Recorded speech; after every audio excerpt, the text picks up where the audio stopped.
Okay, let's unpack this.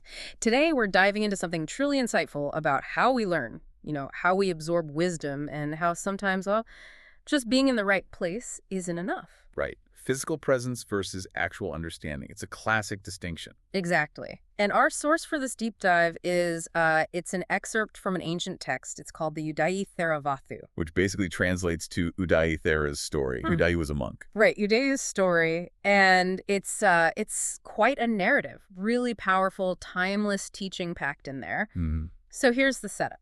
Some senior monks leave a dharma hall, and this monk, Udāyi, he goes and takes quite a prominent seat, like right up front. Yeah, the seat of honor, you might say, where you'd expect a senior knowledgeable figure to sit. Precisely. So some visiting monks arrive, they see him there, and naturally they assume, okay, this guy must be Bahusuro Mahathuro, very learned, a great elder. They make an assumption based on, well, location and appearance. Happens all the time. Totally. So they approach him, ready with their questions, and they're not asking simple stuff either. It's about aggregates, the kanta dipesi yuta panya. So fundamental concepts. Things like the components of experience, the elements, the sense bases, really core teachings. Yeah, the building blocks of, perception and reality is understood in that tradition. And here's where it gets really interesting. Despite this perceived status, despite living right there, basically alongside enlightened beings, Udāyi, he knew nothing at all. Zero. Couldn't answer them. He couldn't answer. Imagine that moment, the expectation versus the reality. Oh, absolutely. And what's fascinating, as you mentioned, is the visiting monk's reaction. They weren't just confused, they were quite critical. Yeah, what did they say? They basically asked, who is this person? Living right there with the Buddhas, practically under the same roof, yet he doesn't even grasp the basics. Aggregates, elements, sense bases, fundamental stuff. Wow, so they were pretty direct. They were.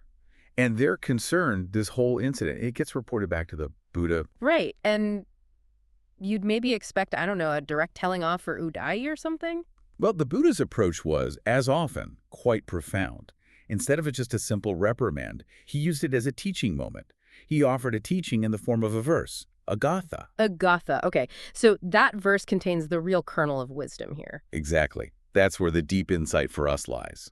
So let's talk about that. What does this ancient story, this verse, mean for us today? The Buddha used this really vivid analogy, didn't he, to show the difference between just being around knowledge and actually getting it? He did. The core teaching from the Gatha is this. Even if a fool associates with a wise person for life, he does not know the Dhamma, just as a ladle does not know the taste of soup.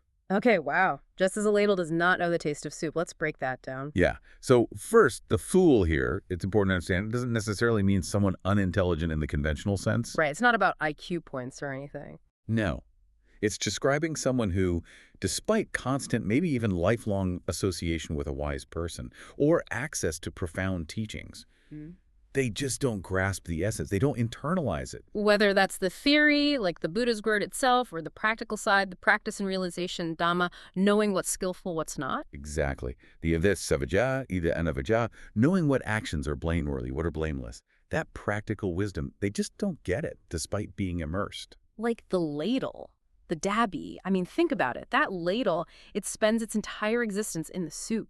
Stirring it day in, day out. Yeah, stirring all different kinds right. Sometimes it's a little too salty, sometimes tikka bitter, sour, bland, astringent. It's constantly in contact. Constantly immersed. But does the ladle itself ever truly taste the soup?